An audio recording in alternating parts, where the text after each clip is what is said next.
que personne ne vous séduise. Vous êtes en train d'être séduit. Les séductions sont multiples. Au niveau politique, on nous raconte toutes sortes de choses, mais nous voyons bien que les politiciens nous mentent. Ils mentent matin, midi et soir. Tu peux pas prendre, il y a très peu de politiciens qu'on peut croire. Vous suivez le journal de 20 heures et vous êtes séduit. Mais vous ne suivez pas l'Esprit de Dieu. L'Esprit de Dieu parle. Il faut sonder l'Esprit de Dieu. Il faut que l'Esprit de Dieu te parle et que tu écoutes. Parce qu'aujourd'hui, ça c'était un petit rien par rapport à ce qui va suivre. C'est encore le cas aujourd'hui. Il y a des lieux, il y a des pays, il y a l'Europe par exemple. S'ils continuent à renier Dieu, l'Europe va vivre un jugement difficile parce qu'ils ont eu l'évangile, ils ont eu les textes, ils ont eu les démonstrations de puissance, ils ont eu des apôtres, ils ont eu des évangélistes, ils ont eu même leur culture. Alors ils vont être jugés durement, plus durement que ceux qui ne savaient pas. Et pourtant, nous sommes dans une génération qui ne connaît même pas les 10 commandements. Nous sommes dans une génération qui ignore les choses que Dieu a fait. Nous sommes là, nous, en tant qu'ambassadeurs de Christ, pour vous rappeler ces choses. Nous vous demandons de vous réveiller.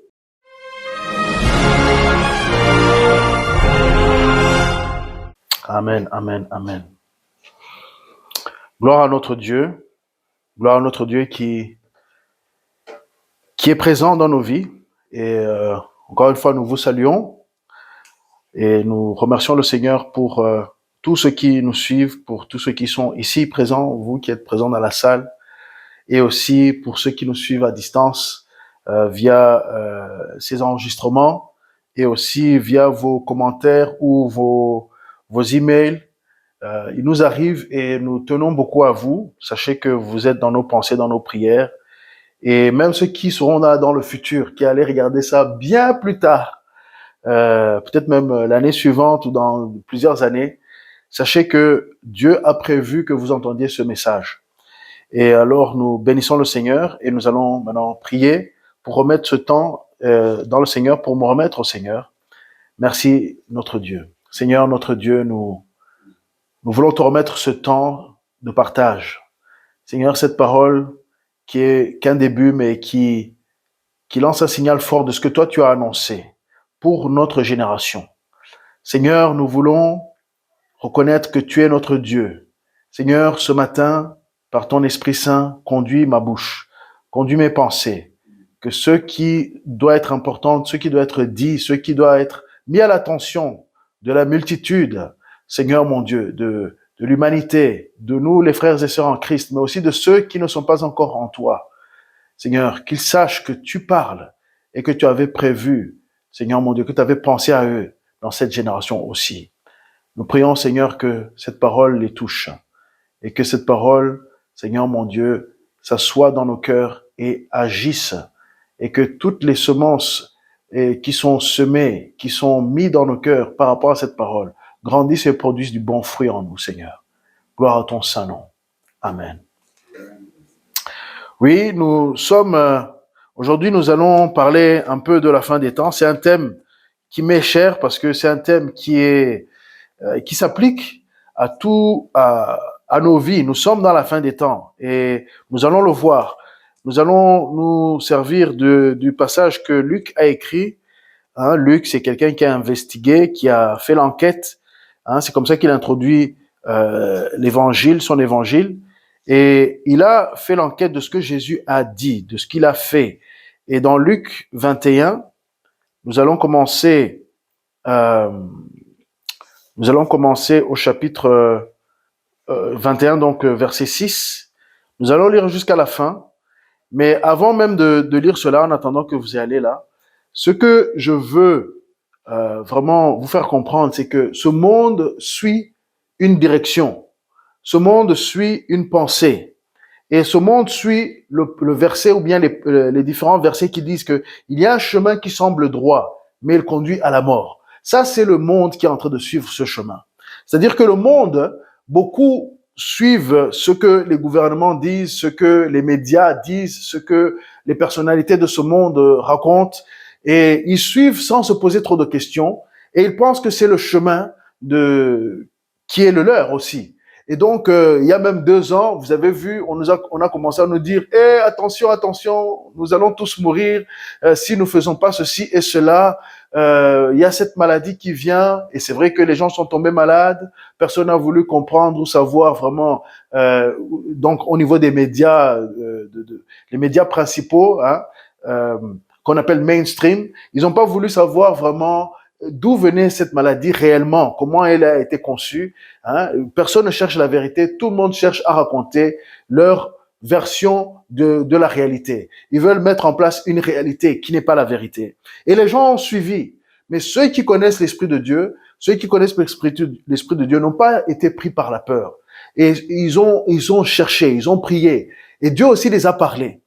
Et nous voyons qu'il y a souvent cette situation où, du point de vue humain, du point de vue de ce monde, du point de vue même de l'âme, même des croyants parfois, qui ne sont pas assez vigilants, il y a le mensonge qui s'installe et qui produit un chemin qui semble droit, mais qui produit la mort, qui conduit à la mort. Et cela, ça va être en arrière-pensée dans tout ce que nous allons lire. Mais nous allons lire la vérité. Et nous allons voir comment Jésus, lui, il annonce les choses à venir, les choses qui nous sont dirigées ou bien dans lesquelles nous sommes déjà dedans. Hein, Proverbe 14, 12 dit, il y a un chemin qui semble droit, mais il conduit à la mort. Proverbe 12, 15 le dit aussi, la voie d'un insensé est droite à ses yeux, mais celui qui écoute les conseils de qui? De Dieu, est sage. Proverbe 16, 25 répète encore, telle voie paraît droite à un homme, mais son issue, c'est la voie de la mort. Pourquoi Dieu répète cela? Parce que c'est quelque chose de récurrent dans la vie humaine, dans l'existence humaine. Depuis le péché, c'est comme ça. Proverbe 30, 12, il écrit, et aujourd'hui c'est vraiment fort le cas, hein, il y a vraiment une dichotomie, il y a une séparation entre ceux, lisons, Proverbe 30, 12, il est une race qui se croit pure et qui n'est pas lavée de sa souillure. Il y a beaucoup de gens aujourd'hui qui pensent qu'ils ont raison, qu'ils sont dans la pureté, qu'ils sont spirituels, mais ils sont complètement à côté de la plaque.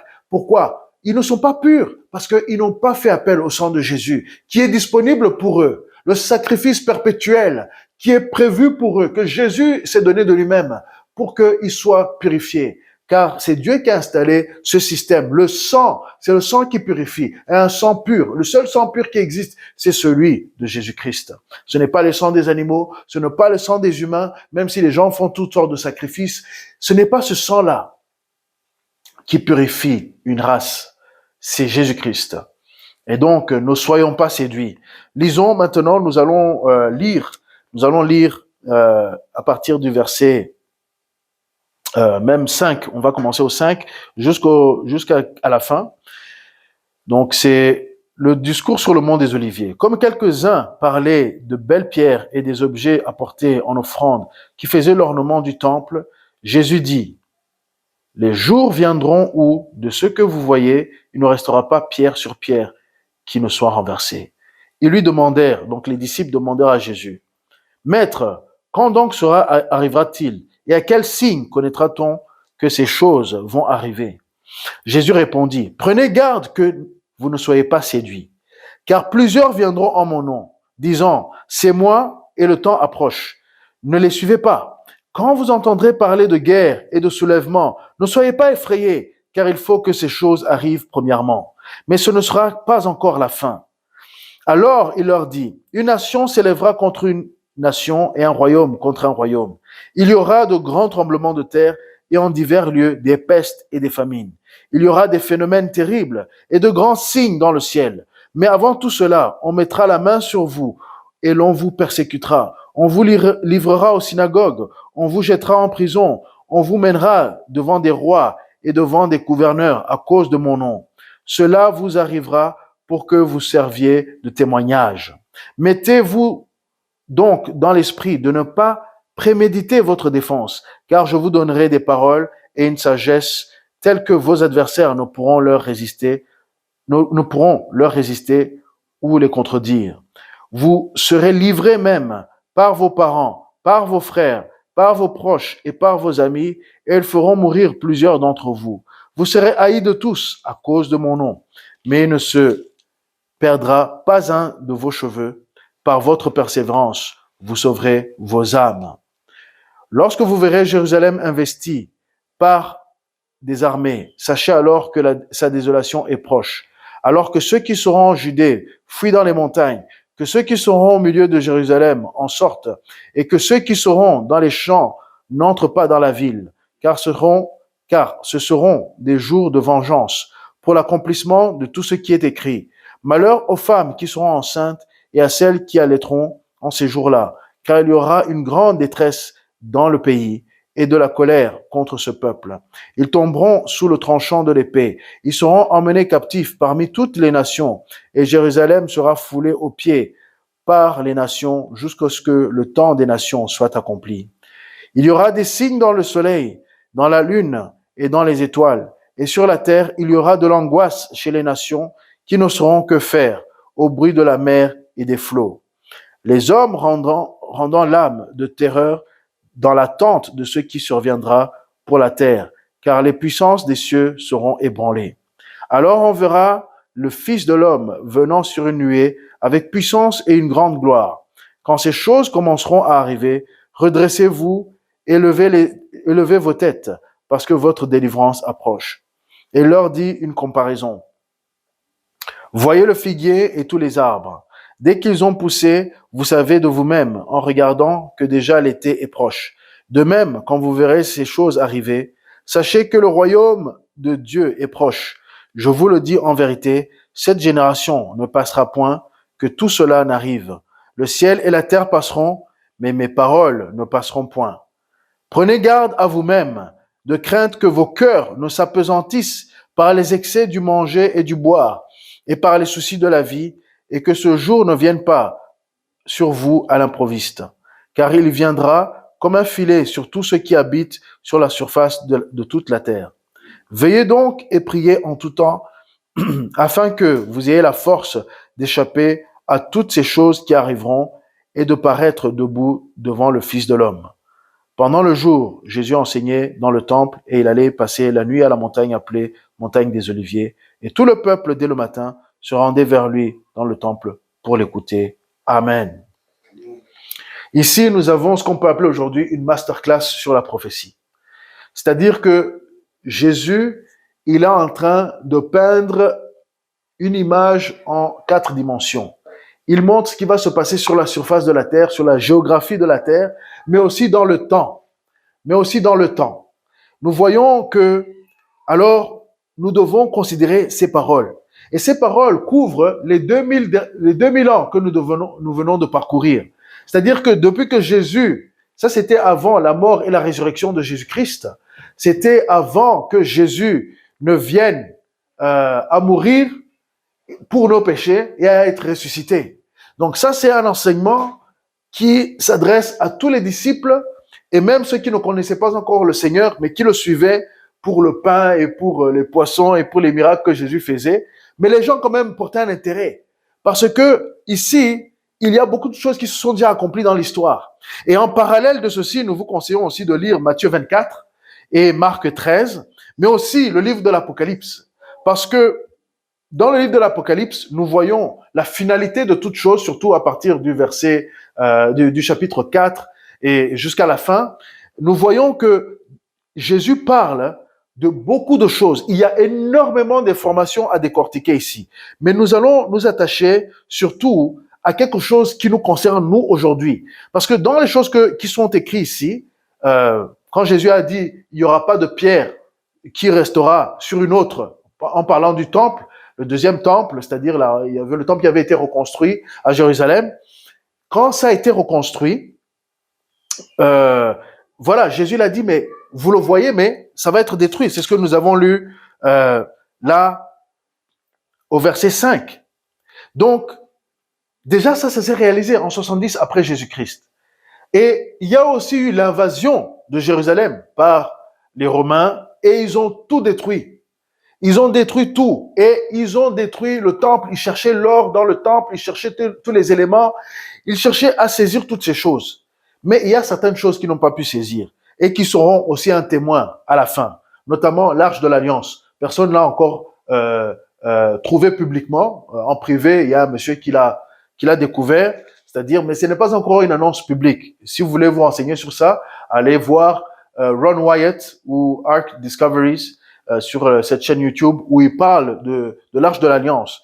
Et nous voyons que ça, c'est pour un temps encore futur, mais qui est très proche maintenant. Mais nous voyons que la première recommandation, c'est ne soyez pas séduits. Jésus, il est clair. Il nous dit, ne soyez pas séduits. Frères et sœurs, chers amis, vous êtes en train d'être séduits par quelque chose, par un système, par des voix qui viennent de plusieurs endroits. C'est le système de ce monde, c'est les médias de ce monde, c'est la pensée de ce monde, c'est votre cœur à vous aussi, votre âme. Parce que des fois, notre âme demande des choses qui sont contraires à l'esprit. C'est ce que nous avons vu dans la série sur Romains. Nous voyons qu'il y a un combat entre l'âme et l'esprit. La chair. La chair, si notre âme est contrôlée par notre chair, nous allons penser que oui, tout sera bien, que normalement Dieu est bon, alors tout sera bien. Mais ici, nous voyons le Fils de Dieu qui vient d'en haut, qui nous dit, attention de ne pas être séduit. Sous-entendant qu'il y a beaucoup de séduction qui vient sur le monde. Et vous êtes prévenus encore aujourd'hui, ne soyez pas séduits. Et en 2020, la séduction a augmenté. Et la séduction, ça ne veut pas dire que c'est quelque chose qui va venir de manière douce. Des fois, ça peut venir de manière forcée, comme on nous disait les choses par rapport au Covid ou bien par rapport à d'autres peurs. On nous disait dans les années 70, même avant que je sois né, que les glaciers allaient fondre et le monde ça allait être la fin. Et puis, ils ont dit que la population du monde allait disparaître, ou bien ils ont dit que des maladies, ces choses vont arriver, c'est vrai. Il y a certaines choses qui vont arriver parce que la Bible en parle. Mais il y a un temps pour tout. Il y a le timing de Dieu. Il y a ce que Dieu annonce et il y a l'ordre de Dieu. Parce que les signes sont des choses qui sont pour nous des marqueurs de temps et d'événements à venir. Vous savez, les signes sont ceux qui permettent à l'éternité de nous faire comprendre les choses qui vont poursuivre. Et c'est pour ça que Jésus, il parle de tout ceci. Il donne cette masterclass prophétique sur ce que le peuple de Dieu va subir et aussi sur ce que les nations vont subir. Nous voyons que c'est une vue télescopique. Il y a ce qui se passe directement à Jérusalem, il y a ce qui va se passer en Judée, il y a ce qui va se passer dans les nations. Et nous sommes dans les nations. Ici à Bruxelles, nous sommes dans les nations. Nous sommes au bout du monde, s'il fallait regarder à partir de Jérusalem. Nous sommes dans les nations. Ceux qui sont aux États-Unis sont dans les nations. Ceux qui sont en Asie sont dans les nations. Et le peuple hébreu, ils ont été éparpillés. Et le peuple de la Judée, les Juifs, ils ont été éparpillés. Donc, nous voyons déjà que cela est arrivé. Mais aussi, en 1948, nous voyons que le pays d'Israël est rené. Est-ce qu'un peuple peut renaître en un jour? Oui. Nous voyons que cela est arrivé en 1948. Donc, beaucoup de prophéties sont en train de s'accomplir en ce moment. Dernièrement, si vous suivez aussi ce qui s'est passé avec l'Euphrate, ça aussi c'est un signe. Les signes météorologiques, les signes dans les cieux, les tremblements de terre, tout cela sont des signes qui sont en train de nous parler, de nous montrer qu'il y a une réalité que nous devons considérer. Et nous devons aussi être vigilants. Un autre titre pour aujourd'hui, ça va être « Vigilance totale dans les temps de la fin ». Qui doit être vigilant? Nous les croyants, mais aussi les hommes et les femmes qui ne connaissent pas encore ce Dieu puissant, ce Dieu qui voit l'avenir et qui le décrit et qui nous sauve. Il décrit ce qui doit se passer. Alors, nous devons tous être vigilants. Et il y a aussi ceux qui aiment la vérité, mais qui ne connaissent pas le Seigneur. Laisse-moi te dire, aussi toi qui aimes la vérité, mais qui ne connais pas encore Jésus-Christ. La vérité, il ne suffit pas de connaître les faits ou les réalités des choses. Ce n'est pas suffisant d'avoir l'information. Il faut avoir une relation avec Monsieur Vérité. Jésus-Christ, c'est Monsieur Vérité par excellence. Et tu vas te rendre compte, toi qui aimes la vérité, vous allez vous rendre compte que la vérité ne sauve pas si tu ne l'appliques pas dans ta vie. La vérité ne sauve pas si tu n'invites pas Monsieur Vérité dans ta vie. C'est lui qui sauve. Vous allez vous rendre compte que le diable existe, que le mal absolu existe. Alors il y a aussi ce qu'on peut appeler le bien absolu. Mais le divin, Dieu, il est plus que bon. Il est excellent. Il est plus que bon. Il est droit. Il y a beaucoup de gens qui aiment la vérité, mais ils n'arrivent pas à vivre dans la vérité qu'ils connaissent. Mais Jésus, par son esprit, il vient il vient dans ton cœur et il te transforme. Donc, si tu aimes la vérité, apprends à connaître Jésus. Parce que c'est lui qui peut te rendre vivant éternellement. Alors, les signes se multiplient sur la terre et nous pouvons le constater au quotidien. Aujourd'hui, et d'ailleurs, nous allons d'abord lire dans Daniel, chapitre 12, verset 4, vous allez voir que Jésus, il dit, il faut que tout ce qui a été annoncé dans les temps anciens s'accomplisse. Et cette parole est encore vraie aujourd'hui. Et à Daniel, l'ange Gabriel lui avait dit, toi, Daniel, tiens secrète ces paroles et scelle le livre jusqu'au temps de la fin.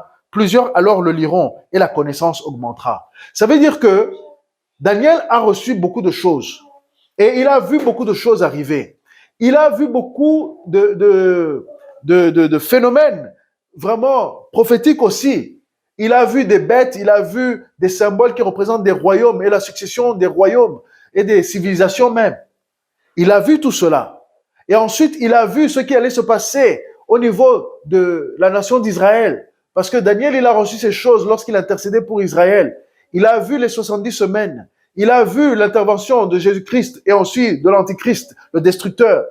Donc, il a vu toutes ces choses et Jésus dit que tout ce qui a été écrit doit s'accomplir. Et effectivement, ça doit s'accomplir. Et nous aussi, nous sommes ici pour observer. C'est pour cela que il est bon, au moins une fois par an, de revenir sur ces passages pour observer où est-ce que nous en sommes, nous, aujourd'hui, en fin 2022, en rentrant dans 2023. Où est-ce que nous en sommes? Qu'est-ce que la parole de Dieu dit? Qu'est-ce que l'Esprit de Dieu nous dit par rapport à ces choses? Nous pouvons savoir et la parole de Dieu peut nous le montrer. Nous voyons que aussi, la séduction de ce monde est présente et plus forte que jamais. On veut nous faire croire dans tout ce qui est l'inverse de la parole de Dieu. On veut nous faire croire qu'il n'y a pas d'hommes ou de femmes, que ces choses sont donc des constructions mentales. On veut nous faire renier l'évidence, les choses qui sont naturelles, qui sont dans l'ordre de Dieu. On veut nous faire croire que ces choses n'arrivent pas, que ces choses, c'est que des histoires anciennes. Mais laissez-moi vous dire que personne ne peut contredire cette Bible. Personne dans l'original.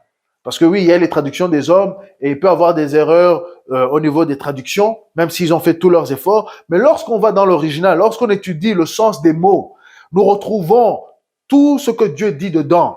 Et nous pouvons comprendre que nous sommes dans les temps de la fin. Nous sommes en train de voir les nations s'assembler. Nous sommes en train de voir Psaume 2 se réaliser petit à petit. Psaume 2 qui dit que il y a les rois de la terre complotent contre Dieu et son oint. C'est exactement ce qui est en train de se passer. Nous sommes en train de voir aussi les signes de l'Apocalypse, qui sont en train de se mettre en place. Il y a différents hommes politiques qui veulent être l'antichrist, qui sont des archétypes ou bien des antitypes, qui veulent prendre cette position. Et il y a plusieurs candidats, les gens qui parlent bien, les gens qui séduisent le monde, il y en a eu beaucoup et il y en aura encore. Nous devons être vigilants parce que nous savons que le diable va lever un jour un homme qui va venir et dire c'est moi la solution. Et ici, nous voyons que Jésus nous prévient. Prenez garde que vous ne soyez séduits. Verset 8. Car plusieurs viendront en mon nom disant c'est moi et le temps approche. Ils vont venir en disant qu'ils ont le nom. Quand on dit le nom, chez les Hébreux, le nom, ça peut aussi dire la fonction. Et donc, ils vont venir en disant, je suis le Christ, je suis le oint de Dieu, je suis celui qui a été envoyé pour vous. Et il y a même eu plusieurs maintenant religions qui se sont construites à cause de personnes qui viennent dire, oh, j'ai été visité. J'ai été visité. Écoutez, si un ange vous visite et vous dit de créer une nouvelle religion, vous n'êtes pas dans la vérité. Parce que la Bible est claire. La Bible est claire. Jésus a été envoyé d'en haut pour créer le chemin. Il a dit qu'il est le chemin, la vérité et la vie. Personne d'autre ne peut vous amener au Père que moi, il a dit. Alors, si quelqu'un d'autre vient en disant un ange m'a dit ceci et cela, qui n'est pas conforme à la vérité de Jésus-Christ, sachez que ça, c'est un antichrist. Ça, c'est un faux oint. C'est quelqu'un qui prend la place d'eux. Alors, ceux qui croient dans d'autres choses, je vous en prie de considérer ces paroles. Que personne ne vous séduise. Vous êtes en train d'être séduit. Les séductions sont multiples. Au niveau politique, on nous raconte toutes sortes de choses, mais nous voyons bien que les politiciens nous mentent. Ils mentent matin, midi et soir. Tu peux pas prendre, il y a très peu de politiciens qu'on peut croire. Même si les faits peuvent aller dans le sens qu'ils veulent ou dans le sens qu'ils disent, leurs intentions ne sont pas forcément les meilleures. Nous devons être vigilants. Nous l'avons vu. Et aujourd'hui, par rapport à ces piqûres que beaucoup de gens ont reçues, beaucoup ont reçu ces piqûres en suivant comme des moutons d'État. Moi, je les appelle les moutons d'État. C'est-à-dire que l'État a parlé et on dit oui, c'est comme si Dieu a parlé. Moi, par rapport aux piqûres, Dieu m'a parlé aussi. Dieu m'a parlé. Il m'a donné des rêves me montrant que les piqûres sont dangereuses. Alors, j'ai évité. Et je remercie Dieu qu'on ne me les a pas imposées là où je travaille ni rien. Mais beaucoup aussi, et j'étais prêt à laisser le travail même si on m'imposait. Mais beaucoup ont suivi en disant « Oh, c'est comme ça ». Des pasteurs même ont accepté. Laissez-moi vous dire, ça, ce n'est pas la voix du Seigneur. Vous suivez le journal de 20 heures et vous êtes séduit. Mais vous ne suivez pas l'Esprit de Dieu. L'Esprit de Dieu parle. Il faut sonder l'Esprit de Dieu. Il faut que l'Esprit de Dieu te parle et que tu écoutes. Parce qu'aujourd'hui, ça, c'était un petit rien par rapport à ce qui va suivre. Nous allons vivre des choses difficiles. Jésus dit que nous allons être pris en prison. Là, j'ai envie de dire qu'il parle aux gens qui sont en Occident. Mais parce que ceux qui sont dans les pays, par exemple, où l'islam est majoritaire, quand tu te donnes à Christ, c'est sûr que ta vie va être difficile. En Occident, ce n'était pas le cas jusqu'à maintenant, mais ça commence à l'être. L'hostilité envers l'Église est présente, elle est visible. Comment je peux dire ça de manière sûre? Est-ce que vous voyez ce que l'Occident est en train de faire par rapport, par exemple, à la Coupe du Monde? Il voulait imposer des lois qui sont antichrist. Quand on veut imposer à l'Église de marier les homosexuels, ce sont des lois antichrist. Quand on veut imposer à l'Église de faire toutes sortes de choses qui ne sont pas selon la parole de Dieu, en plus en disant que c'est le droit des hommes, c'est antichrist, c'est un esprit, c'est une séduction. C'est pour vous inviter à renier votre Dieu. C'est pour vous inviter à aller à côté. Et ce qui me surprend, c'est qu'il y a même des pasteurs qui commencent à défendre cela. Dernièrement, j'ai vu un jeune pasteur vraiment qui est très séduit. Et je pense que dans les séminaires, vraiment, il faut faire très attention.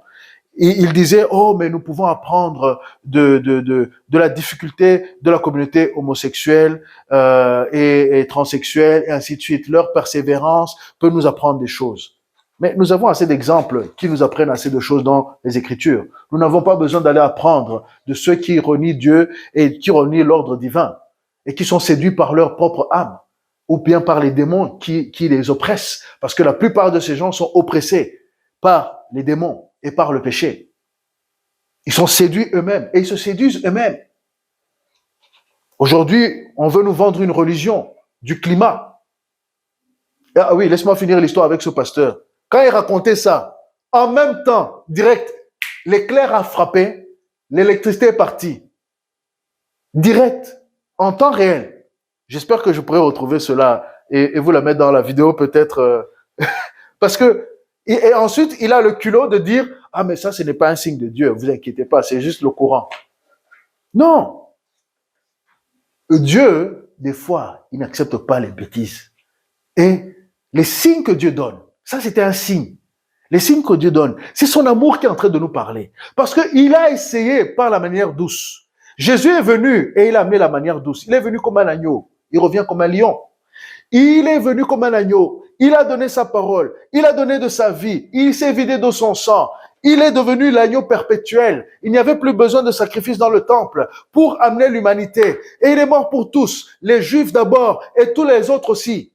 Pour tous nous tous. Ça, c'était la manière douce de Dieu. Il n'y a pas besoin de mourir toi-même pour accéder au paradis ou bien pour accéder à Dieu. Tu peux rentrer direct, être connecté à Dieu, devenir son enfant. Ça, c'était la grâce de Dieu. Mais il y a un temps de vengeance qui arrive. C'est ce que nous lisons. Il y a des temps de vengeance. Il y a des temps de rendez-vous avec les nations. Dieu, il a un temps de rendez-vous avec les nations. Mais avant que ces choses arrivent, par sa grande miséricorde, Dieu t'accorde des signes. Et les signes sont multiples. Les signes sont multiples. Il y a des signes dans le ciel, donc dans le soleil, dans la lune et dans les étoiles, au verset 25. Nous allons nous concentrer sur ça. Parce qu'aujourd'hui, on nous parle du climat. Sauf que le climat, vous avez beau faire tout ce que vous voulez. Vous ne pouvez pas contrôler ce qui se passe au niveau du soleil. Vous ne pouvez pas contrôler les tremblements de terre. Enfin, les hommes ils essayent, avec leur technologie, ils essayent de faire vibrer le sol et ainsi de suite. Ils essayent aussi en créant des bombes qui peuvent effectivement créer des tremblements de terre. Mais depuis la nuit des temps, il y a des tremblements de terre.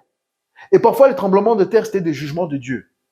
Et parfois, c'était aussi pour que les hommes comprennent que c'est Dieu qui contrôle. Parce que ce n'est que ces dernières 50 ans, depuis qu'on a créé les bombes atomiques, que dans l'ère de ce temps-ci, de cette civilisation, qu'on peut créer des tremblements de terre nous-mêmes.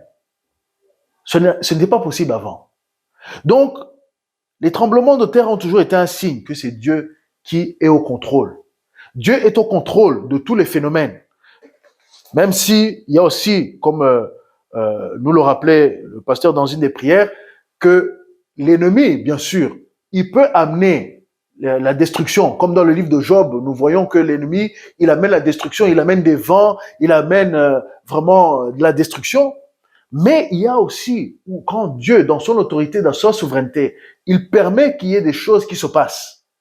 C'est-à-dire que même le diable peut être au service de Dieu.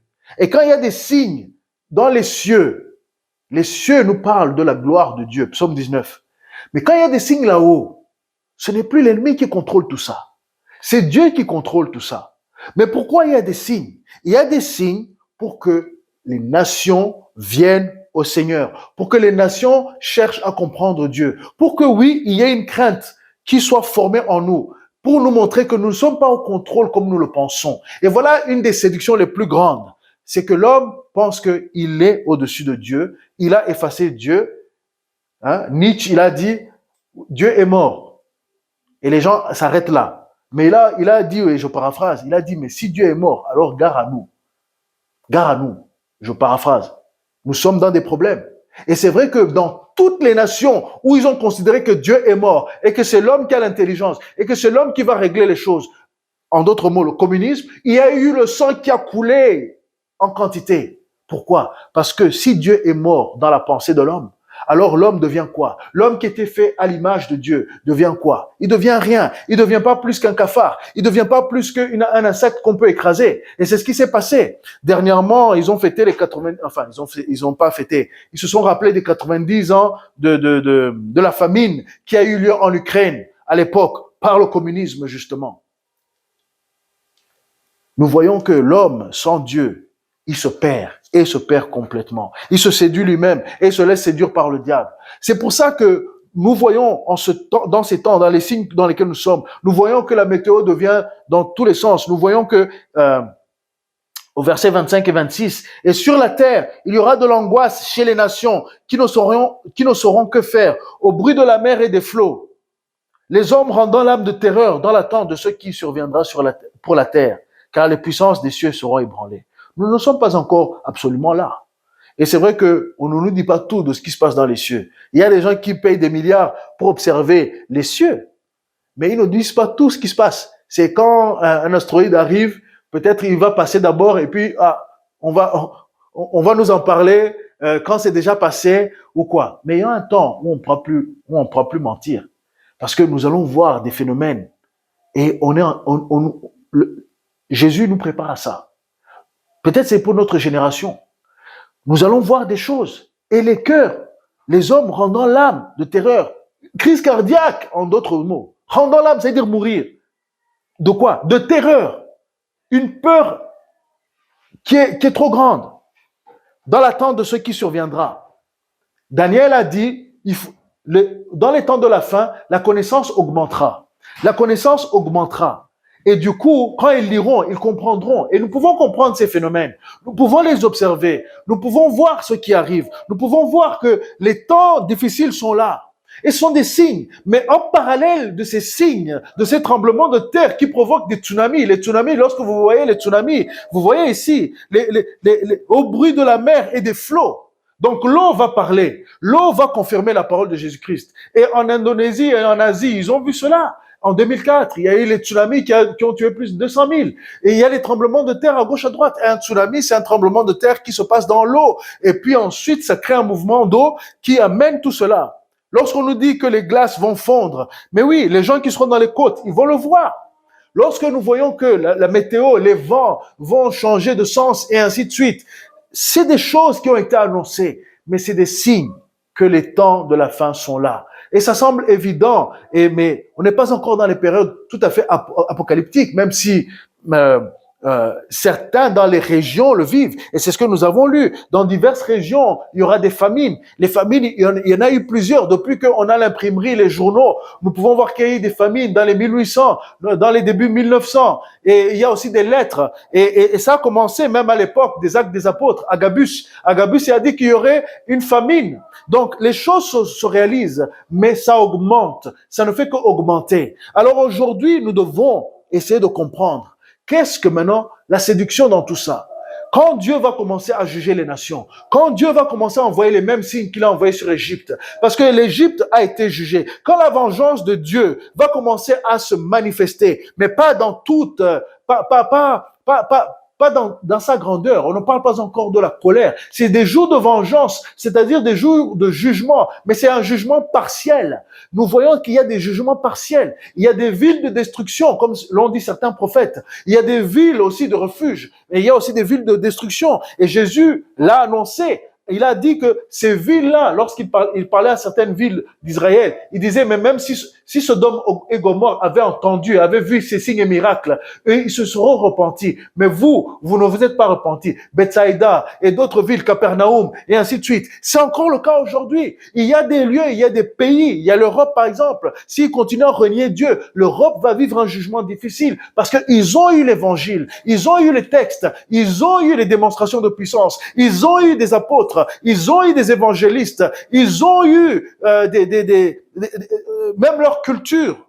Alors ils vont être jugés durement, plus durement que ceux qui ne savaient pas. Et pourtant, nous sommes dans une génération qui ne connaît même pas les 10 commandements. Nous sommes dans une génération qui ignore les choses que Dieu a fait. Nous sommes là, nous, en tant qu'ambassadeurs de Christ, pour vous rappeler ces choses. Nous vous demandons de vous réveiller, de regarder les temps dans lesquels nous sommes. C'est vrai que nous parlons de l'espoir en Christ, et c'est vrai. Jésus améliore notre vie. Il nous transforme. C'est pas qu'il améliore, il nous transforme. Nous mourons à nous-mêmes. Nous mourons en Christ, et nous sommes ressuscités avec lui. Nous devenons une nouvelle créature. Et nous parlons de cela pour que ce soit votre réalité aussi.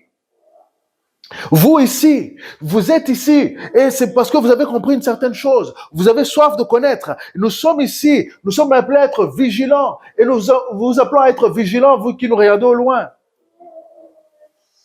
Parce que Dieu, il y a des temps de vengeance qui arrivent. Et les pays et les nations et l'Occident qui a connu le Seigneur, l'Occident, mais qui maintenant est en train d'aller dans le mauvais sens, qui est en train d'aller vers le culte, qui est en train de se laisser séduire et de se laisser infiltrer par la maçonnerie, la franc-maçonnerie et l'occultisme et tous ces plans machiavéliques qui sont les systèmes de ce monde et qui séduisent les hommes. Nous allons entrer dans les temps de difficulté, parce que nous attirons le jugement, nous attirons un temps de vengeance. Nous devons vraiment faire attention. Et nous, l'Église de Dieu, nous ne devons pas tomber dans la séduction de ce monde. Nous ne devons pas céder le pas. Nous devons rester non seulement vigilants, mais fermes sur notre position. La Bible dit que après ayant fait toutes choses, ayant suivi tout ce que le Seigneur a dit, reste ferme, garde ta position. Nous devons garder notre position, chers amis. Nous devons garder notre position. Les anges dans les cieux, ils veulent voir, ils veulent entendre des hommes et des femmes qui proclament les oracles de l'Éternel afin qu'ils puissent agir dans notre faveur. Mais si nous sommes là à courir, dès qu'on nous dit de sauter 3 fois pour éviter le virus, on saute 3 fois. Dès qu'on te dit, oh, il faut que tu restes assis, sinon le virus va te toucher si tu es debout. Des choses comme ça ont été dites en France. Mais qu'est-ce que l'ennemi était en train de faire? Il était en train de voir à quel point tu es docile, à quel point tu acceptes ce qu'on te raconte sans réfléchir. Tu es devenu un mouton du système de ce monde. Et si tu ne savais pas que tu l'es, maintenant tu l'apprends. Alors moi, je te dis, sois la brebis du Seigneur. Sois dans le corps de Christ. Parce que Jésus amène la vérité. Et la vérité nous affranchit. Jésus amène la vérité. Et la vérité nous affranchit. Nous voyons que nous ne devons pas nous affoler. Nous ne devons pas nous affoler. Nous devons rester fermes dans notre position parce que nous avons accès à la vérité. Et il y a un temps qui vient où cette parole, à cause de l'avancement des ténèbres dans le cœur des hommes, même cette parole sera combattue. Et ça a déjà commencé. Et aussi ceux qui parlent de cette parole seront combattus. C'est ce que Jésus dit. Nous venons de le lire. À cause de mon nom, ils vont vous accuser, ils vont vous amener en prison, ils vont vous amener devant les autorités. Mais ne prévoyez pas votre défense, car l'Esprit de Dieu va parler à travers vous. Et ça sera un témoignage. Vous savez, témoigner de Jésus-Christ, nous ne pas toujours dire que ça sera un chemin facile, même si c'est ce qu'on voudrait souhaiter.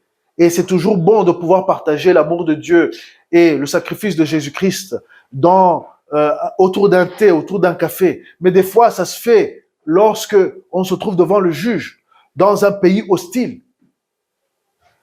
Beaucoup de gens vivent cela. Beaucoup de gens sont en train d'être décapités aujourd'hui. Beaucoup de gens sont en train d'être maltraités, tués, torturés à cause du nom de Jésus-Christ. Allez demander à ceux qui sont au Nigeria. Allez demander à ceux qui sont dans la fenêtre 10-40. Allez demander à ceux qui sont en Chine. Mais il y a un temps pour tout.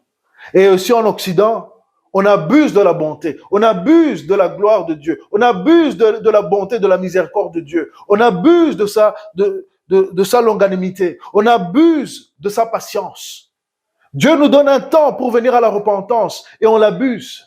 On fait que les ténèbres augmentent et l'Église ne prend pas position et l'Église ne parle pas. L'Église suit l'État. Je pense aussi que beaucoup d'églises sont infiltrées par l'ennemi et peut-être même plus. Il y a des faux pasteurs, il y a des faux enseignements, il y a les enseignements des doctrines de démons. C'est comme ça que la séduction arrive. La séduction n'arrive pas parce qu'on te raconte des histoires farfelues. Non, les gens vont prendre ces textes et vont les transformer. Ils vont dire, oh mais non, on pense pas que ça peut arriver comme ça. Et puis, lorsque les jours difficiles arrivent, tu n'es pas prêt en ton intérieur. Pourtant, tu dois être affermi en ton intérieur. Tu dois être affermi en toi-même pour que tu ne sois pas saisi de peur lorsque les cieux commencent à être ébranlés. Jésus, il a dit que tout sera ébranlé. Tout sera ébranlé. Nous serons mis à l'épreuve. Nous serons mis au tamis. Le Seigneur m'a montré cet été qu'il prend le tamis et qu'il prend son peuple comme la farine. Quand il va préparer quelque chose, il va secouer le tamis pour que la farine soit bien et raffinée. Église, tu es prévenu. Dieu est celui qui contrôle les circonstances. Le diable ne peut pas agir au-delà. C'est ce que Jésus a dit. C'est ce que Jésus a dit aux autorités. Il a dit, aucun pouvoir ne peut être sur moi si Dieu ne l'a pas permis. Jésus était soumis à Dieu. Et il comprenait qu'il y avait une heure où le serpent, où le diable allait le toucher, allait le faire mal, allait le faire souffrir. Et où les agents du diable, inconscients ou conscients, allaient le faire souffrir. Ces hommes et ces femmes qui l'ont fait souffrir, Jésus les a laissés faire parce qu'il est venu pour être un sacrifice. Il n'est pas venu pour faire la guerre. Pas la première fois. Mais Ésaïe 61 nous montre que, au verset 2, nous allons le lire. Ésaïe 61. Beaucoup de gens citent Ésaïe 61, la première partie, et c'est vrai, et c'est absolument vrai. L'Esprit du Seigneur, l'Éternel, est sur moi, car l'Éternel m'a oint pour porter de bonnes nouvelles aux malheureux. Il m'a envoyé pour guérir ceux qui ont le cœur brisé, pour proclamer aux captifs la liberté et aux prisonniers la délivrance, pour publier une année de grâce de l'Éternel.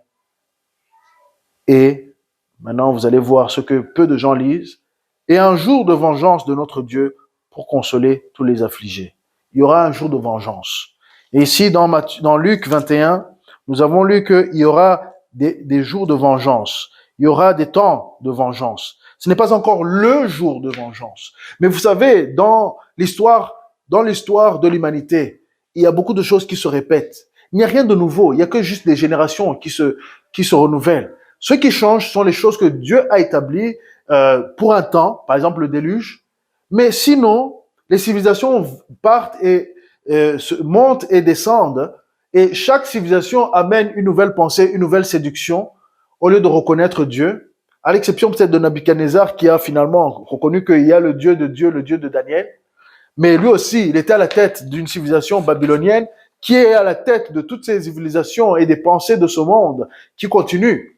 Les sacrifices qui se font au nom des dieux, des faux dieux. Il y a tout cela.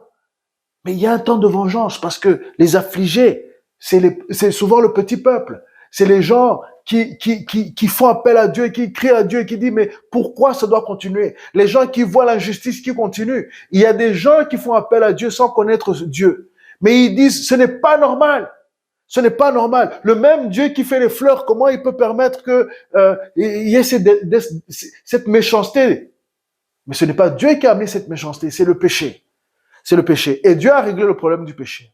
C'est ce que nous venons de lire dans Ésaïe 61. Le temps de grâce. Mais le temps de grâce a un temps justement. Ici, nous avons vu et nous voyons que il y a, et nous allons nous rapprocher de la fin, nous avons vu qu'il y a le temps des nations. Au verset 24, juste avant. Le verset 24 nous montre que ils tomberont sous le tranchant de l'épée. Qui? Les Juifs. Ils seront emmenés captifs parmi toutes les nations. Qui? Les Hébreux et les Juifs. Donc, il y avait surtout la tribu de Benjamin, la tribu de Juda, et qui ont été maintenant, parce que ceux qui étaient restés, les autres avaient été éparpillés. Et Jérusalem sera foulée aux pieds par les nations. Nous en avons parlé tout à l'heure. Jusqu'à ce que les temps des nations soient accomplis. Le temps des nations est en train de s'accomplir. Le temps des nations est en train de s'accomplir. Depuis que Jérusalem est redevenue une nation, nous voyons que le temps des nations est en train de s'accomplir. Mais Dieu continue à toujours, par sa miséricorde, à faire appel à chacun, dans toutes les générations et dans toutes les tribus. La parole de Dieu est en train d'être traduite dans toutes les langues, pour que tout le monde puisse avoir la connaissance de ce que Dieu a prévu. Et ensuite, le rouleau sera ouvert. C'est-à-dire que la fin commencera, le début de la fin. Et on peut même dire que ça a déjà commencé. Qu'il y a un temps où maintenant, les temps sont en train d'être accélérés. Beaucoup de prophètes en parlent, que les temps de la fin, nous y sommes, qu'il y a une accélération. Oui, Matthieu 24, 14 est en train de se réaliser. L'évangile est en train d'aller partout, mais aussi le péché est en train d'augmenter. Et c'est le péché qui amène le monde à être ébranlé comme ça. La Bible dit dans 2 Chroniques 7, 14, on aime aussi citer cela, que 2 Chroniques 7, 14, la Bible nous prévient que la terre qui est desséchée, la terre, là, il n'y a pas de pluie. Quand il n'y a pas de pluie, quand il y a des conditions météorologiques qui sont difficiles, ça vient de quelque chose. Ça vient du fait que les hommes ne respectent pas la loi de Dieu ni l'ordre de Dieu. Les hommes font toutes sortes de bêtises, toutes sortes de péchés, toutes sortes de choses qui aggravent, qui attristent Dieu et qui font qu'un jugement vient. Deux Chroniques 7, 14, mais on peut commencer à 12. L'Éternel apparut à Salomon pendant la nuit et lui dit: j'exauce la prière et je choisis ce lieu comme la maison où l'on devra m'offrir les sacrifices. Verset 13, écoutez bien. Quand je fermerai le ciel et qu'il n'y aura point de pluie, quand j'ordonnerai aux sauterelles de consumer le pays, quand j'enverrai la peste parmi mon peuple, si mon peuple sur qui est invoqué mon nom s'humilie, prie et cherche ma face, s'il se détourne de ses mauvaises voies, je l'exaucerai des cieux et je lui pardonnerai mon péché et je guérirai son pays. Mais vous avez vu l'introduction? L'introduction, c'est que il y a la peste, il y a la famine, il y a les sauterelles. Il y a les phénomènes qu'on peut appeler bibliques, et il y en a plein. Il y en a eu là-bas en Arabie Saoudite, il y a eu une plaine de sauterelles. Il y a eu maintenant l'Euphrate qui est en train de se dessécher. Ça aussi, c'est un signe. En Apocalypse 9, nous voyons que il y a 4 anges destructeurs qui sont là en dessous de l'Euphrate. Et il y a un signe que l'Euphrate sera desséché. Et aujourd'hui, en 2022, l'Euphrate est quasiment à sec. Donc nous voyons qu'il y a beaucoup de choses. Et tout ça, c'est Dieu qui contrôle. Parce qu'il dit, le péché a augmenté dans les nations. Le péché a augmenté dans les nations. Alors la destruction arrive. Et parmi la destruction, il y aura aussi le salut. Fais appel à Dieu. La Bible dit, celui qui a fait appel à Jésus-Christ sera sauvé. Mon ami, toi qui n'es pas sauvé, lorsque tu vois qu'il y a tous ces phénomènes, que ce soit fait par les hommes méchants ne peuvent travailler que parce que Dieu les permet de travailler. Parce que sinon, Dieu peut faire appel à leur vie. Mais il les laisse vivre. Parce que le méchant, Dieu a utilisé, à l'époque, il a utilisé Babylone pour corriger Jérusalem, pour corriger Israël. De la même manière, Dieu peut utiliser les méchants pour amener une correction, pour faire des signes. Les pestilences, la Bible parle de pestilence, la Bible parle de maladie. 2020, c'était construit par l'homme. Le Covid, c'était fait par les hommes. Et même leur solution, soi-disant miracle, qui n'est pas du tout miracle, qui est un poison en plus, est construit par les hommes. Mais parce que les hommes n'aiment pas la vérité et qu'ils écoutent au mensonge et qu'ils persévèrent à écouter dans le mensonge, ils acceptent tout ce qu'on leur dit. Et ils ne cherchent pas la vérité. Et ils ne se mettent pas à genoux en priant au Seigneur, en demandant au Seigneur d'être sauvés. Le salut, que ce soit le salut de leurs âmes, que ce soit le salut de ton corps. Jésus est celui qui contrôle. Dieu est au contrôle. Jésus est assis sur le trône. Il intercède pour ceux qui font appel à lui. Il intercède pour toi, pour que ton âme soit sauvée. Voilà pourquoi les signes sont là. Les signes sont là et se multiplient. Les tremblements de terre augmentent. Nous allons voir des tremblements de terre dans des lieux où il n'y en a jamais eu. Pourquoi? Parce que c'est des signes qui font appel à l'homme. Et les tremblements de terre viennent détruire tout ce que tu prenais cher. Tu as passé 40 ans à construire ta maison et elle est partie en feu. Il y a des feux, soit par des feux créés par les hommes, soit créés par les tremblements de terre, soit créés par les phénomènes de sécheresse. Tout ça sont des symboles, c'est des signes, c'est plus que des symboles, parce que des fois ça touche les gens dans leur bien et des fois ça touche même dans leur vie. Mais lorsque tu es en train de souffrir, si tu es en train de souffrir, cher ami, fais appel à Dieu. Job 33 dit que le lit de la souffrance, tu peux faire appel à Dieu et il enverra un ange intercesseur pour te garder de la fosse. Dieu te permet de passer par la souffrance afin que tu fasses appel à lui. Je dis pas que toutes les souffrances sont... Dieu n'amène pas la souffrance. Mais Dieu sait à cause de nos péchés, le péché de l'humanité. Peut-être tu n'es pas une mauvaise personne, mais le péché est quand même là. Le péché de nos ancêtres agit. Il n'y a que le sang de Jésus qui arrête le péché. Tu peux faire appel à Jésus aujourd'hui. Sincèrement, donne-toi à lui. Et lui, donne-lui le sort de ta vie. Ne va pas chercher les sorciers ou les marabouts. Non. Eux, ils vont t'amener plus de démons et plus de destruction dans ta vie. Et d'ailleurs, ça aussi, ça va amener la colère de Dieu sur ta vie. Mais toi, individuellement, même si ta famille ne veut pas, même si tu es dans un lieu qui n'accepte pas cette vérité dont je te parle, tu vois bien ce que je dis que c'est la vérité. C'est Jésus, je ne fais que répéter les mots de Jésus-Christ. Et le conseil divin, sa parole et son esprit qui travaillent en moi. Nous sommes ici pour vous annoncer qu'il y a des choses qu'il faut considérer. Il faut quitter le péché. Il faut quitter les péchés. Les nations sont en train de pécher. Mais dans des régions qui reconnaissent Jésus-Christ comme Seigneur, le Seigneur va les protéger. Parce qu'il y a des lieux de refuge. Demande au Seigneur qu'est-ce que tu dois faire. Parce que 2023 arrive. Et qu'est-ce qui va se passer en 2023? L'autre jour, je parlais à un frère et qui me racontait, peut-être on aura l'occasion de vous amener ce témoignage à un moment, que le Seigneur l'a montré que les temps de famine arrivent, les temps de difficulté. Peut-être il y aura plus de pétrole ou d'essence. Alors la nourriture va plus arriver en ville. Comment tu vas faire? Est-ce que tu as la foi que Dieu va te nourrir comme il a nourri Élie avec les corbeaux? Est-ce que tu as la foi que Dieu va pourvoir comme il a pourvu au peuple d'Israël ou à Goshen? quand Dieu a amené la destruction sur Égypte. Nous sommes dans un Égypte spirituel, chers amis. Le monde est devenu semblable à l'Égypte spirituel. Ils ne veulent pas relâcher. Ils continuent à tuer les enfants. L'avortement. Belgique, repens-toi.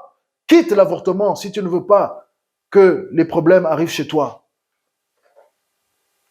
Les États-Unis, le jugement arrive à cause de l'avortement. Les pays qui veulent commencer avec l'avortement, ne le faites pas.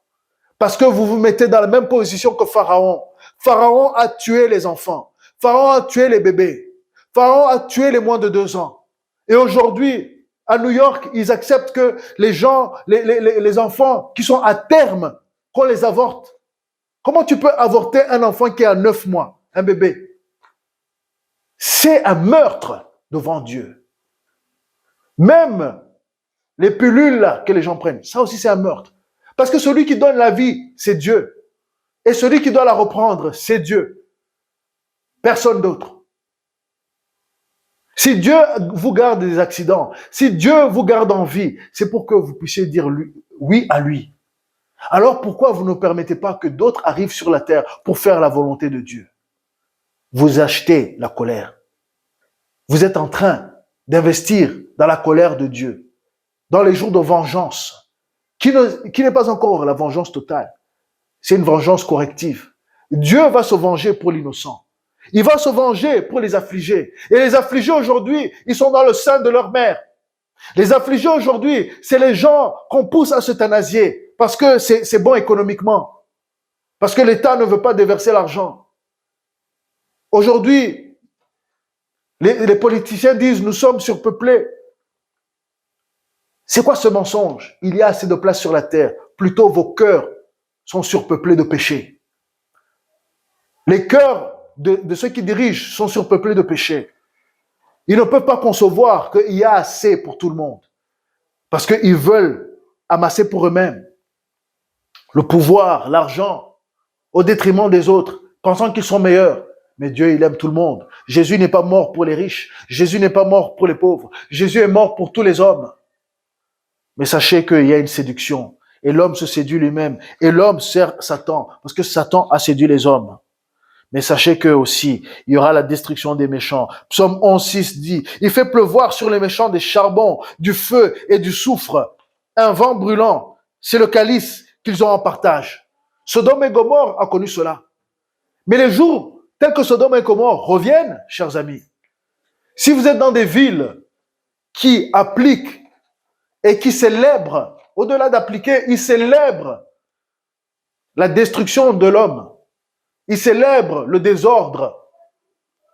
Ils célèbrent la corruption. Ces villes seront détruites. Et ça sera un signe pour que ceux qui ne sont pas dans ces villes se repentent. Parce que Dieu, il est l'agneau, mais aussi il est le lion. Il est l'alpha, il est l'oméga. Chers amis, je vais m'arrêter là. Nous allons continuer la semaine prochaine. Mais je veux vous dire que vous avez un choix. Vous avez un choix. Nous avons vu ce qui s'est passé en Égypte. L'Égypte a cherché la colère de Dieu. Et vous savez pourquoi l'Égypte a aussi connu la colère de Dieu? C'est parce que avant, ils ont connu un homme qui était rempli de l'Esprit de Dieu. Joseph. Il a montré la science divine. Il a montré que Dieu, c'est celui qui révèle et qui sonde les cœurs. Ils ont connu cette histoire-là. Et ils ont renié tout ça. Et ils sont repartis à faire le mal. Dieu les a visités. Il a pris le premier-né. Il a amené les pestilences. Il a amené des jugements. Et Dieu contrôle les jugements. Dieu enlève sa main de protection sur les peuples. Et l'ennemi rentre et détruit. C'est ce qui s'est passé avec Job. Job était un homme innocent aux yeux des hommes. Mais il avait beaucoup de crainte en lui. Et cette crainte a amené aussi des problèmes. Et ici, nous voyons que les hommes vont avoir peur. Mais si vous croyez en Jésus-Christ, vous n'avez pas besoin d'avoir peur. Vous avez besoin d'être vigilant. Vous avez besoin de ne pas être séduit, d'obéir et devenir un mouton de l'État lorsque l'État dit des choses qui ne sont pas conformes à la parole de Dieu. Non. Il faut savoir dire non. Il faut savoir prendre position. Il faut savoir célébrer la vérité. La vérité, c'est elle qui nous affranchit. Et même si notre corps doit mourir, parce que nous suivons la vérité, notre âme sera sauvée. Et comme on a parlé de l'enfer l'autre fois, je ne vous conseille pas d'essayer de sauver votre corps au moment où vous faire le choix.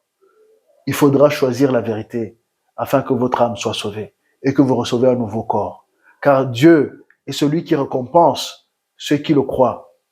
Il est celui qui récompense ceux qui le cherchent en esprit et en vérité. Alors si vous ne le connaissez pas, je vous dis, faites aujourd'hui le bon choix. Faites le bon choix. Faites le bon choix. Et je vous dis ceci parce que, comme Paul a écrit aux Romains, il a dit au chapitre 11, verset 25, « Car je ne veux pas, frères, que vous ignoriez ce mystère, afin que vous ne regardiez point comme sages. C'est qu'une partie d'Israël est tombée dans l'endurcissement, jusqu'à que la totalité des païens soit entrée. » Aujourd'hui, peut-être vous n'êtes pas Israël, ou bien vous êtes Israël, c'est-à-dire des descendants directs d'Abraham, d'Isaac et de Jacob, des 12 tribus. Peut-être vous l'êtes, peut-être vous ne savez même pas si vous l'êtes. Peut-être vous êtes juif, mais vous ne connaissez pas votre Messie. Vous ne connaissez pas Yeshua. Vous ne connaissez pas ce Jésus qui est venu sauver l'humanité. Aujourd'hui, c'est le moment. Parce que le temps, la totalité des païens soit rentrés. Vous qui êtes païens, qui êtes un des gentils, comme on dit, que la Bible dit, une des nations qui n'est pas d'Israël, et que vous ne connaissez pas Jésus-Christ, c'est aussi le moment. La Bible dit de faire le bon choix. Entrez par la porte étroite, car large est la porte, spacieux est le chemin qui mène à la perdition, et il y en a beaucoup qui entrent par là. Ne soyez pas de ceux-là qui entrent dans la voie large, spacieux le chemin qui amène à la perdition. Et la perdition, c'est le résultat d'une séduction qui vous amène à penser que vous êtes sur le bon chemin, le chemin qui est droit, mais qui conduit à la mort. Non. Efforcez-vous d'entrer par la porte étroite, dit la Bible. Luc 13, 24. Nous venons de lire aussi Matthieu 7, 13 et 14. Maintenant, nous lisons Luc 13, 24. Encore une fois, efforcez-vous d'entrer par la porte étroite, car je vous le dis, beaucoup chercheront à entrer et ne le pourront pas. Il y aura un temps où ça sera trop tard, chers amis. Il y aura un temps où tu ne pourras pas tenir, où tu seras forcé d'accepter ce que le diable apporte via l'Antichrist maintenant quand il va se révéler réellement. Il va te séduire au point où tu vas dire non, je ne crois pas à ce Jésus. Tu vas dire oui, c'est lui le Messie, c'est lui notre Messie. Non, il faut croire. Il faut croire maintenant que tu as encore le temps. Il faut venir, il faut chercher à entrer dans la porte étroite maintenant. Quand tu vois ces signes, quand tu vois les tremblements de terre, quand tu vois les pestilences, quand tu vois tout cela, Dieu est en train de faire appel pour que l'homme quitte de son confort qui l'amène à la perdition, de sa séduction qui l'amène à la perdition. Nous sommes ici pour te dire, toi aussi, rentre dans le chemin étroit, car Dieu t'aime et il t'attend. Il t'attend, il a créé ce chemin. Et le bout de ce chemin, c'est la vie éternelle, c'est le paradis, c'est l'excellence, c'est la joie, c'est la paix, c'est l'amour. La semaine prochaine, si Dieu le permet, nous parlerons aussi de ce que les solutions que l'homme amène pour se séduire lui-même. Nous allons nous arrêter là. Prions. Seigneur notre Dieu, nous te élevons, nous te remercions pour ce que tu fais. Nous te remercions pour ton amour.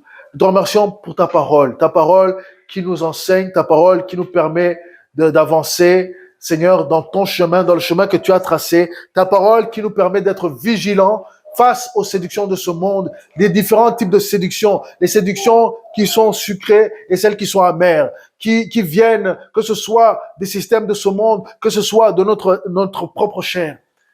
Nous prions, Seigneur, nous te remercions pour ce que tu nous as donné, ta parole incarnée, Jésus-Christ. Monsieur, vérité, la vérité qui est en moi et qui agit en moi ce matin. Je te glorifie, Seigneur, parce que tu m'as permis de te connaître. Tu m'as permis d'être en relation avec toi. Et je prie pour la personne qui nous regarde ce matin. Seigneur, nous prions qu'ils viennent à toi, qu'ils font appel à toi, afin qu'ils soient sauvés et qu'ils rentrent sur ce chemin étroit, ce chemin que le monde ne peut voir, sauf ceux qui appellent à toi. Seigneur, nous prions que, oui, Seigneur, ta lumière commence à briller dans leur vie et que cette parole puisse semer de bons fruits, faire produire des bons fruits dans leur vie. Et Seigneur, jusqu'à la prochaine fois qu'on se voit, nous prions que tu nous gardes, que tu sois avec nous, Seigneur, et que cette parole continue à rentrer dans nos vies, et que les signes, que ce soit dans les cieux ou sur la terre, que ce soit par les systèmes de ce monde, que ce soit par la main des hommes, ou que ce soit par le décret céleste, Seigneur, que nous puissions les comprendre et nous rapprocher de toi. Et Seigneur, sois glorifié au nom de Jésus. Amen. Amen. Amen. Amen. Amen. Alléluia. Amen. Oui, Seigneur, nous te remercions car c'est vrai, tu es le chemin, tu es la vie et la vérité. La vérité, c'est toi. Tu nous donnes à comprendre ta volonté. Tu es le maître d'état des circonstances. Tu règnes sur toute la création. Tu demandes sur toute la création. C'est toi, Seigneur Jésus, qui nous donne l'assurance. Peu importe les choses qui se disent, peu importe les informations que nous recevons, peu importe ce qui se passe aujourd'hui, tu es notre secours, tu es notre berger, tu es notre Dieu. Seigneur, tu es le rocher de notre salut. Et nous avons l'assurance que rien ne pourra nous nuire, car tu nous as donné, Seigneur Jésus-Christ, ta promesse de veiller sur nous. Tu nous as donné ta promesse d'être avec nous. Tu nous as donné ta promesse, Seigneur Jésus-Christ, de nous faire prospérer, même dans l'adversité, même dans des situations difficiles. Tu nous fais prospérer, car tu es notre Dieu. Merci, Seigneur, pour cette parole, Seigneur. Nous continuons, Seigneur, de prier pour que cette parole puisse amener la transformation de plusieurs, que plusieurs puissent comprendre que toi, c'est le Dieu, que toi, c'est le contrôle, et que toi, c'est le Seigneur Jésus, et le Saint, et le chemin, la vérité, la vie.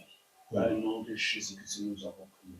Amen. Amen. Amen. Amen. Alléluia. Si vous appréciez, partagez à un ami. Si vous souhaitez contribuer à l'œuvre, vous pouvez le faire avec les détails dans la description.